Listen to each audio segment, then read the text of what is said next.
Chapter 10. No More Flying Solo. Relationships are the basis of resilience in hard times. In this chapter, you will find reflections and experiences that explore the power of community and partnership. Here are the sections in this chapter. Connecting across differences. Challenging ourselves to connect beyond people who are like us. No more flying solo. My experience of learning to work with partners. Being neighborly. You need not become intimate or have much in common. Perspective. Swaps for building community. Wendy experiments with being neighborly in rural Portugal. Perspective. I left my fortress. Raywin moved to a more urban area for community. Community for cultivating influence. Political influence is about relationships. Perspective. At least one radical leftist prepper. Daniel believes preppers shouldn't fly solo. Belonging beyond the human community. This approach is worthwhile whether or not you think it's possible. And kindred spirits. Supporting each other in common goals. Connecting across differences. When seeking human connection, the easiest path is to find people who think and act like us, share values and culture with us, and understand our jokes and our slang. If we insist on finding just the right people to live and work with, though, we may be setting ourselves up to be lonely indeed. A little group that shares our values is a precious gift, but we need not surround ourselves with those people. A regular check-in may be enough. Industrial consumer society disconnects us from each other by making so many interactions transactional or competitive. Computers, the internet, and cell phones substitute more and more for actual human contact. COVID made our isolation that much worse. So we are starting at a significant disadvantage. Looking for that particular person or group where you fit in harmoniously is fine, and you may never find them. If you do, it likely won't last. Where I live, an action as simple and profound as finding a romantic partner is machine-mediated by dating apps. How's it working? At this writing, all but one of the major dating apps in the U.S. are owned by the same company, whose business success depends on unsuccessful lovers coming back for another try. Maybe the relationship that will most nurture you, or the community where you can most learn and contribute, is one where you didn't predict a good match. Maybe feeling awkward sometimes is part of being in a relationship. When not all of your views are shared, you must search together for common ground and build bridges. That's really important. I'm going to read that again. Maybe the relationship that will most nurture you, or the community where you most learn and contribute, is one where you didn't predict a good match. Maybe feeling awkward sometimes is part of being in a relationship. When not all of your views are shared, you must search together for common ground and build bridges. When you know you are living your values, you may find yourself withdrawing from certain groups because the clash of differing values is so uncomfortable. If you are not physically safe, withdrawal is probably your best option. If you are safe, consider the following. Are they hard to escape? Family, neighbors. Or do they share some significant bond with you? Co-workers, longtime friends, people brought together by some common interest? If so, learning to affirm the values you do share, even if that's only eating pie together, while gently deflecting or questioning those values that trouble you, is a great skill to build. Respectful disagreement is a critical skill for collaboration, community building, and preventing violence. No more flying solo. I came to the online Deep Adaptation Forum to offer my Grief, Gratitude, and Courage workshops. Master Facilitator Katie Carr advised me to participate in others' workshops and to always have a co-host for my own. That was the request of all facilitators in the Deep Adaptation Forum. A Zoom co-host made sense, especially with all the moving parts in my workshop. But as I spent more time hosting groups and co-hosting others' groups, I began to appreciate how much more was possible with a good team. My facilitation skills grew as I witnessed others in action, and sweet synergy occasionally made the experience amazing for me. Some fine friendships have grown out of that co-hosting. When I first started participating in facilitated events in the Deep Adaptation Forum, I was surprised to see many other facilitators as participants. Sometimes it seemed like we facilitators were mostly facilitating for each other. I had in my head that facilitators were the providers and participants were the clients. What I came to realize is that all of us benefit from being supported in DAF, that's Deep Adaptation Forum, spaces as well as providing that support. It's a form of mutual aid. In deep listening, or other circle approaches, the listeners and the speaker are all contributing.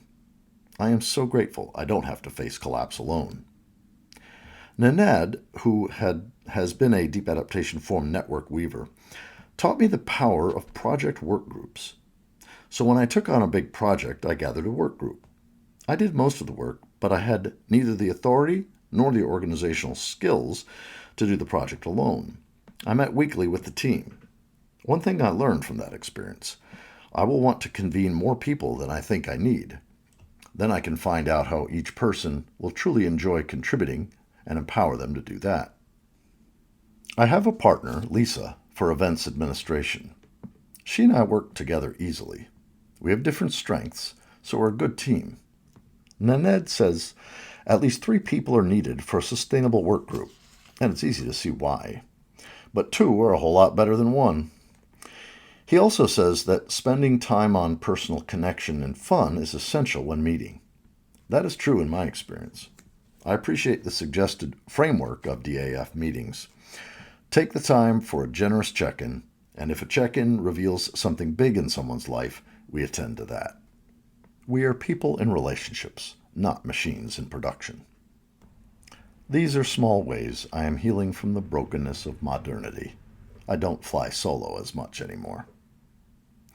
Being neighborly begins with a quote from Wendell Berry. Community, I am beginning to understand, is made through a skill I have never learned or valued. The ability to pass the time with people you do not and will not know well. Take talking about nothing in particular, just to be sure of each other, just to be neighborly. A community is not something you have, like a camcorder or a breakfast nook. No, it's something you do. And you have to do it all the time. Knowing and trusting our neighbors will equip us to face whatever happens better than we could alone. Neighbors are not always easy to get to know and trust, yet we will have to rely on neighbors if transportation systems are disrupted.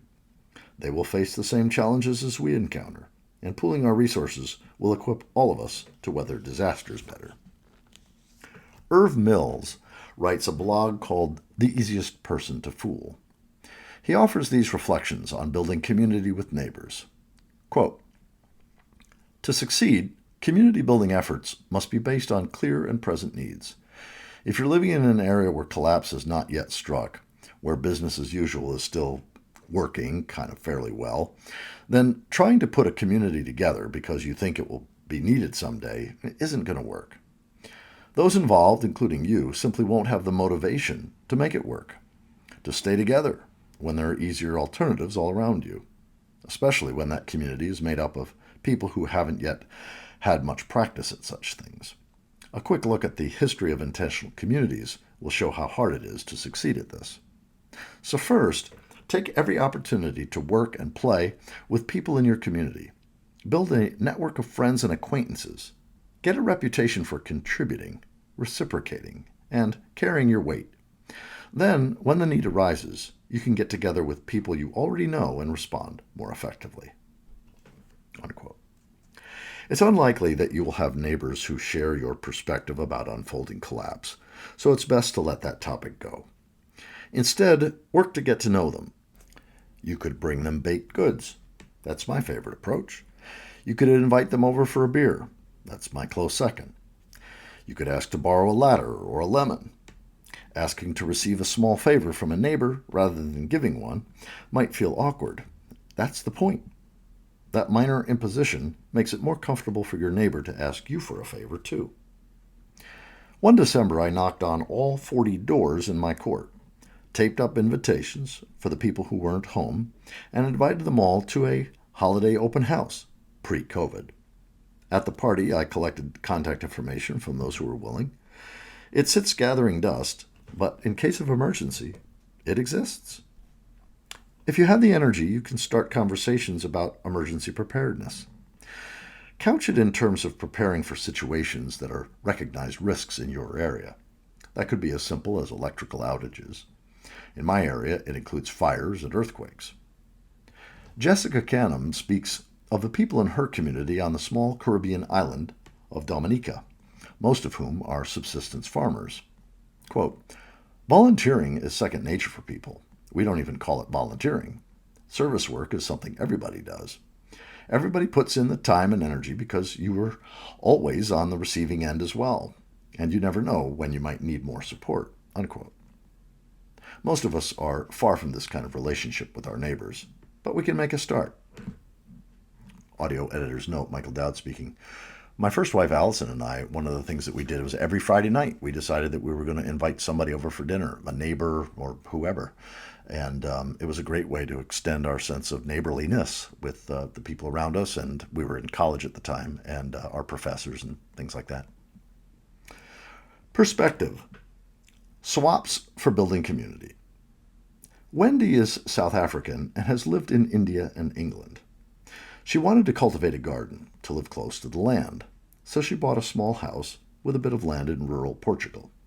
She wants to cultivate community with her neighbors, too. Many of the people who historically lived in Wendy's area of Portugal have already left for the more prosperous cities. British, German, and Dutch pensioners have moved there for the sunshine. Their pensions make them wealthy in comparison to most of the locals. Most small farms still belong to locals, have been in their families for generations. Some families have sold off most of their land, but retain the house and a generous small holding for a garden. Those locals who remain grow an impressive amount of food and make do by fixing and improvising. Some have jobs nearby. Everyone in the region was deeply impacted by the horrific forest fires in 2016 and 2017, in which a number of people died. Those fires and the 2022 drought have brought home to almost everyone the fragility of life in this area, whether or not they are collapse aware. By building community and finding common ground for the locals and the immigrants, Wendy hoped to create a kind of resilience insurance where neighbors are sharing and learning from one another. She has long experience as a yoga teacher, so she offered community yoga classes on a donation basis. Donations went to the local fire brigade and a dog rescue shelter. She found that the idea of donating back to the community was a draw. The group got big fast. They had to limit enrollment. They met at least every week for a couple of years. From yoga came dinners, craft fairs, and more. Wendy had noticed that small farmers and gardeners always seemed to have too many tomatoes and not enough cucumbers, or the other way around. So, more recently, the group has had great fun doing something that comes out of the transition movement, produce swaps. Wendy told everyone to share the invitation on social media. Anyone could come. You didn't have to bring produce to swap. She served teas and coffees, and that offering inspired neighbors to bring a formidable feast of cakes and savories. To the delight of all, it became a big party, with people sharing tea and treats and the swap going on in the background. People then wanted to have a swap every week. These swaps are more than fun. Referrals are given. This person knows the trick of growing this or how to fix that. These connections are of great value to people trying to live on the land for the first time in a very different climate from their old home. A woman in a town a bit too far away from Wendy wanted to start her own swaps, and she is a force of nature. Old Portuguese villages typically have a weekly market in the center square that nowadays is a commercial market. Items for sale are mostly not local.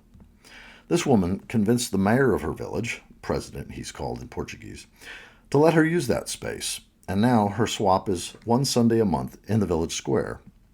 In addition to an informal social gathering, traditional dancers perform, and who knows what will happen next. This community-building woman is Dutch. She now works comfortably with the Portuguese town leaders. Progress indeed. Wendy was hesitant to resume swaps after the COVID lockdowns. Another neighbor was begging her to restart and finally said, "Can I just try hosting one?" Wendy knew better than to say no. So this woman invited people to her enormous, luxurious backyard garden. They gathered under 2 venerable oak trees. The host had a 1/4 acre of vegetables, flowers, perennials, and fruit trees that people were drooling over. She got loads of admiration and encouragement for this 9-year-old garden and will now be consulting for her neighbors' gardens. The swap aspect has confused some people. They might be hesitant to take something if they come empty-handed, even if it's from an overflowing mound of vegetables. Or they might think that a valuable item should command a price. Wendy and other organizers hold a firm line on this. They want people to be creative in figuring out how to work exchanges that don't need cash. Sometimes they sit down and explain that money is a mutually agreed upon token, and that other ways of exchanging are also valid. Wendy wants us to know that she had no specific plans or goals that led to these results. The events unfolded organically, as she was willing to take the next step and organize more of what people found exciting.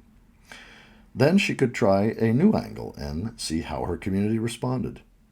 Another neighbor wanted to start a local Buy Nothing group on WhatsApp, and the neighbors kept offering to help. Now that's community. Perspective. I left my fortress. Raywin lives in Wollongong, Australia, at the seacoast about 90 kilometers south of Sydney. She recently made a counterintuitive move from a semi-rural home in the far outer suburb of Sydney to this more densely settled area as a way to find community and to live lighter on the land. About 15 years earlier, Raywin left Sydney for the Blue Mountains, an hour's drive to the west. She had dreamed of a spacious garden. She imagined becoming self-sufficient. She wanted to be closer to the land. And she did get to garden. She also installed insulation, solar panels, and a rainwater catchment system. But the home she had was never comfortable. No matter how she tried to retrofit it, it was drafty and cold in winter, and it was too much space for one person. Looking back, she thinks her move was not the wisest. The steep slope on her property meant she could only cultivate a small garden on her large lot. An extensive property and poorly designed home were challenging to maintain. They required more resources than she wanted to use. She felt the irony when she took a job back in Sydney, driving that long commute regularly because train service was limited. She and her friends sometimes worked together in their gardens, but people were mostly isolated day to day. Raywin craved some communal living and working and playing. She envisioned preparing for coming hardship with a community, like a swarm of bees. For these and other reasons, including the present danger of fire, she decided not long ago to move to a more densely populated area near the coast. With her new partner, she chose an apartment in a block of 20 units. Their apartments association, full of disagreements and personality clashes, is now part of her communal living. She finds this amusing. She downsized her belongings and lives more lightly on the land by having a smaller space and shared walls, which pleases her. Raywin spends little time caring for her apartment home, so she can spend more time working in a community garden, on bushland restoration projects, and doing other community projects. She enjoys working in community gardens rather than maintaining her own land. Going from ego to eco, a phrase she learned from Otto Scharmer's ULab. She appreciates the free-ranging conversations she has while gardening with people. She has a list of community projects a mile long for when she retires. Quote, "I left my fortress and came to where I thought life would be more communal," unquote. It seems to have been a good move. Community for cultivating influence. Quote from Wendell Berry. Protest that endures, I think, is moved by a hope far more modest than that of public success, namely the hope for preserving qualities in one's heart and spirit that would be destroyed by acquiescence. Wow, that's great. I'm going to read it again. Again, this is from Wendell Berry. Protest that endures, I think, is moved by a hope far more modest than that of public success. Namely, the hope of preserving qualities in one's heart, one's own heart and spirit, that would be destroyed by acquiescence. Cultivating influence is just knowing people and building connections. Reading the news, talking with friends and family, and posting on social media do not cultivate much influence. I am considered an influential person in my community, which amazes me. I know a few people who are making things happen in politics. I know more people who are making things happen. How do I know them? I worship at the activist church. I go to political rallies. I knock on doors to help candidates get out the vote. I'm an active member of several community organizations. I make friends with people who get things done. This isn't hard, and it isn't self-serving. We care about the same things. We support and care for each other. Despite living in a city of 300,000, in a county of 3 million, the networks of people in the know are not so large. By being of service to a couple of organizations and taking the time to make connections, I know people who know people, and that's enough. This doesn't mean I get what I want in politics. It means I usually hear about actions being taken and the responses to those actions. I know when to best use my allocated 3 minutes of speaking time at a city council to influence a proposed ordinance. I know who to ask about what happens to our recycling. And I support others in small ways, including helping immigrants and refugees navigate the labyrinth of unjust laws and procedures that separate people from their families and disrupt their lives. I see my role more as a witness and truth teller than a change maker. Influence can mean knowing who to call and where the resources are. Influence can mean advocacy and mutual aid. When crises come, I will know who to call and who knows where the resources are. In the meantime, I know who to talk to for inspiration and who to invite to make a party lively. Perspective. At least one radical leftist prepper. We met Daniel in Chapter 2. He lives in suburban Southern California. Daniel began his journey of collapse awareness with concern about U.S. social breakdown as he watched the pandemic drag on and on. He was shaken by the murder of George Floyd and other murders of people of color in the United States in the summer of 2020. He began reading about the state of democracy. Disturbed by what he found, he kept reading and discovered the state of the planet. Soon he was spending all his spare time reading about ecological, political, and social collapse. He got a sense of the root causes and the magnitude of the predicament. There is always more to learn, but at some point he asked himself, what can be done about it? Not necessarily to prevent things from collapsing, although that was his initial thought. One thing he's doing breaks stereotypes. He's prepping. He was resistant at first because he had always assumed prepping was a right-wing subculture of people who build bunkers and stockpile their AR-15s and wait for the zombie apocalypse. That was a quote. He has been pleasantly surprised to discover that the preppers he has met are intelligent, reasonable people with various political views. These preppers welcomed all the newcomers joining them because of COVID. They felt validated by the attention. Daniel thinks prepping can be for the good of a community, laying in a stock of food and water and other emergency supplies. He likes to think of prepping as a way to, quote, put on your own oxygen mask first, unquote, so that you can help others. He believes prepping for selfish purposes doesn't work anyway. The lone homesteading family could, for example, face appendicitis, tooth infections, or other challenges that require a wide range of skills no single family can have. He believes we will need community in times of collapse. He's still trying to figure out how to create that kind of community in the faceless suburbs of Southern California. Belonging beyond the human community. Modernity tells us that if we seek support in dealing with hardships through deep and personal relationships with the non-human world, we might have mental issues or just be flaky. Yet in all times and all places, people have been doing just that. You may not wish to seek your support in the non-human world, but please know this support is legitimate and valuable to those who do. More people rely on this kind of support than talk about it. No wonder, since meaningful relationships with the non-human world have not been recognized as valid in my culture. Many scientists have a deep reciprocal relationship with non-human entities.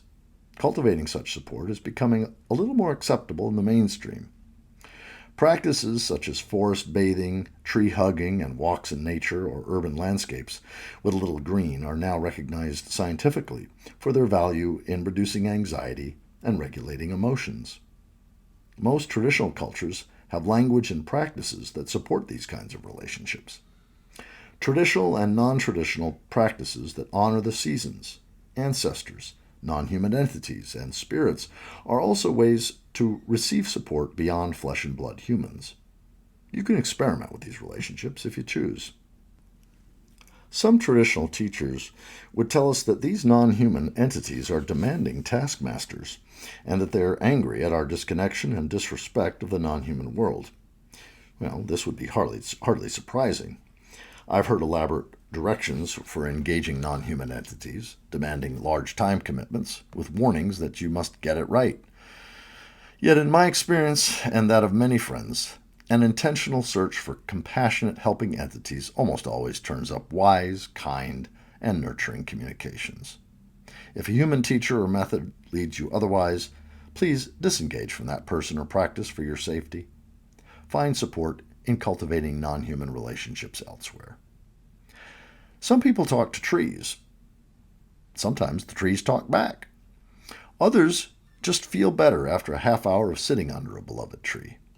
Both experiences are valid. In relationships beyond the human, we can draw no clear line that has real reciprocal experiences on one side and the workings of our own minds on the other side. Therefore, you can come with the expectations that entities beyond the human exist who want to partner with you for your well-being. I trust this is always true if you want to be of service to others, human or non-human. Hold your experiences lightly if they are hurtful or confusing. But if your experiences with the non-human world are supportive and empowering, claim them. You'll be in good company, both human and non-human. Kindred spirits. Sorry, I'm not very organized, said one member of our little Deep Adaptation Resilience Accountability group. Don't worry, I replied. None of us are very organized. That's why we're here. We meet on Zoom for an hour every other week to support each other in making practical changes to our lives. We often don't know what to do, or if we do, we don't know how. We aren't very organized or efficient, and life gets in the way sometimes. We take time at the beginning of each meeting to check in. How are you, really? We sometimes amuse ourselves by calling it the weather report. We take time to acknowledge any unusual or challenging conditions, both outside our doors during a record-breaking summer. Oh, wait, aren't they all now? And in our own internal weather, our mood, our health. We already know that a key part of showing up for hard times is listening to one another and offering a supportive presence. Rough weather, inside or out, is easier to beat when you're not alone, when you're heard and not dismissed. We are kindred spirits, and being together with a common outlook and goal, whether or not we're progressing quickly, empowers each of us. I treasure my kindred spirits. Some of them are in Vietnam, Scotland, Vermont, British Columbia, and Idaho. So that means Zoom calls. They share my passions, and they understand my motivations. I learn from them and respect them. When we talk shop, we naturally affirm and inspire one another. We learn from each other without working at it. It feels like play as the meeting time flies by. Because we are vulnerable in our passion, it is easy for us to get personal and share personal things beyond the stated common ground. Kindred spirits do not have to match all of our passions. The people fighting for immigrant rights with me don't need me to announce the staggering number of immigrants I expect to see in the next few years fleeing climate chaos and its fallout. These friends are doing the hard emotional work of caring and compassionate witnessing for desperate, hurting people now. They will be able to transition when they're needed. Enough for now that they do what they do, and I get to learn from them. I sometimes share my dark vision of the future with people in leadership positions or with close friends. I don't expect them to agree with me, just to understand me a little better. I'm grateful that they take me seriously as I share my perspective. Talking about this book has been an interesting entry into that conversation. Where does one look for kindred spirits? You can try groups that tap into your interest or spark your curiosity. For me, those have been activist groups, spiritual and educational programs, and peer groups for professions, vocations, and hobbies. If you put yourself out there, you'll find people who share your passions. I want to be careful to see those kindred spirits as whole selves, not just as co-laborers for a specific vision. This change of perspective takes unlearning and relearning on my part because it's not efficient. Instead, it is resilient. It connects and strengthens us in community, things I was not taught to value and prioritize. I am learning. Summary and reflection. Finding community is challenging in industrial consumer society, but it's worth working for. Don't expect or settle for only comfortable relationships. Maybe the relationship that will most nurture you, or the community where you can most learn and contribute, is one where you feel awkward sometimes. When not all of your views are shared, you must search together for common ground and build bridges. I have learned the power of partnership in my work. I no longer want to go it alone. Befriending neighbors does not mean becoming intimate with them or agreeing with their views. Instead, it means getting to know them, borrowing, sharing, and having get-togethers. In times of trouble, neighbors are the people we will turn to first. Wendy has been plotting fun activities to help build community in her neighborhood in rural Portugal. Too many tomatoes are an excellent excuse for a tea party. Raywin moved to a more urban area in Australia to find more community. If you want to influence local politics and government policies, get to know people, contribute, and make connections among other people who contribute. Those are the people you'll want to know in an emergency. Daniel found community in an unlikely group, preppers who have their passion for disaster preparedness as common ground. We can find community and support in the non-human world too. Though the modern world has little room for this traditional practice, people do it anyway. Finding kindred spirits and meeting with them for mutual support and collaboration has been a reliable way for me to cultivate dear friends. We attend to each other, not just the work at hand.